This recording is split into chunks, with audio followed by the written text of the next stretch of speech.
Today, let's learn how to say it is white in the Igbo language. Shall we?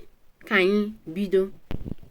It is white in color. It is white. Ọ na-acha ọcha. Ọ na-acha ọcha. Ọ na-acha ọcha. Now, if you want to say, my bag is white. Akpa m na-acha ọcha. Akpa m na-acha ọcha.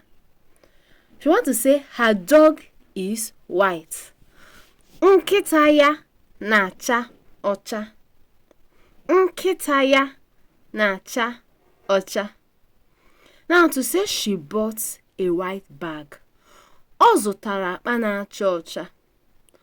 Ọ zụtara akpa na-acha ọcha.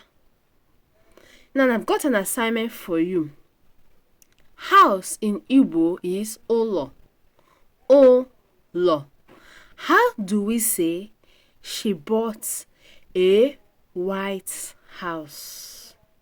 Tell me in the comment section how to say she bought a white house.